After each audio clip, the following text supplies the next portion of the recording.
But first tonight, we have the story of a family separated and scared after the U.S. pulled the last troops out of Afghanistan. For days, we have asked questions about those people left behind, somewhere between 100 and 200 Americans. Who are they, and how will they get out? The president has vowed to bring everyone home. Tonight, we are getting our first look at what it's like to be hiding in enemy territory and feeling abandoned by your own country. An American woman stranded in Kabul with a harrowing story about her attempts to escape and her family's desperate effort to bring her home.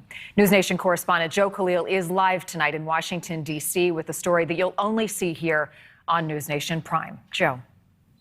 Yeah, Marnie, and unfortunately, when we saw the situation deteriorate as it did in Afghanistan, we knew that there were going to be stories like this. This family is one of them. They invited us into their home because they are that desperate right now to try to get their mother back home. And at this point, they do not see a clear path to doing it.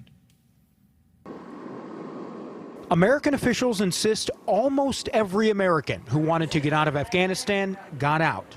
But almost doesn't mean all. And they ask me every day, when is grandma coming? We miss grandma. I don't have answers for them. This is the daughter of an American left behind in Kabul after the U.S. troop pullout. I feel betrayed. Fearing for her family's safety, she agreed to talk to us only if we hid her identity. And her mother's, who spoke to us in an exclusive telephone interview while trapped in Kabul. When you walk, you feel that they will shoot at you. It is dangerous here. I want to go back to my children. She's been an American citizen for 12 years, living in the U.S. since 1983. She's raised children and grandchildren here, all Americans. She says she went to Afghanistan in the beginning of August, visiting family, hoping to stay a few weeks, until the Taliban entered Kabul. All of a sudden, people started running. We ran for almost 2.5 hours. We tried not to get hit. Since then, her life has been a nightmare. Several times, she says, she went to the airport in Kabul, following email directives from the U.S. State Department, including this airport pass for American visa holders. But every time, they were met with chaos. The 62-year-old grandmother trying to fight through massive crowds. I tried and went to the airport 8 times in a row, spent there 1 night, 2 nights, and days. It was such a chaotic scene outside the airport. My brother was threatened at gunpoint by a guy holding a weapon to his head. All around us was intense gunfire. They fired just right before our feet. Do you feel like your life is in danger at this moment because of the threat of the Taliban?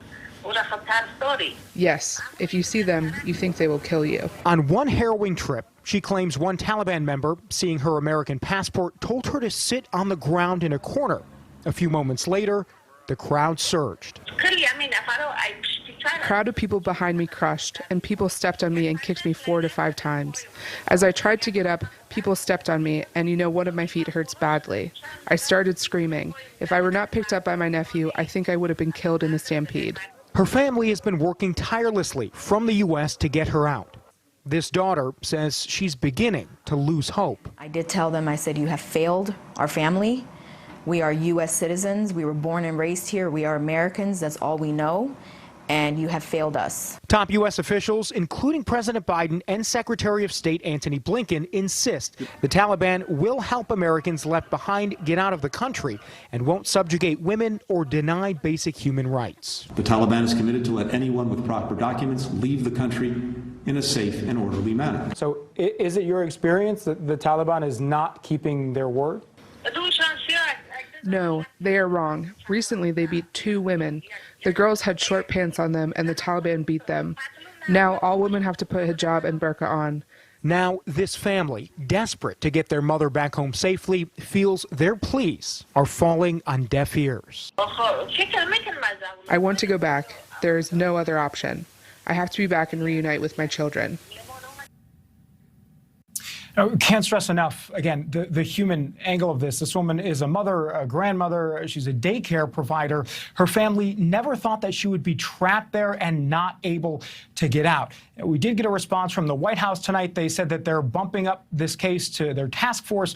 And we got basically a generic response from the State Department that just told us that they're continuing to try to get every American citizen out. But it was the same response that we had gotten in the past. So not, incredibly confident encouragement in that response there. Marnie. Yeah, Joe, for so long we have wondered who these families and who these people are left there.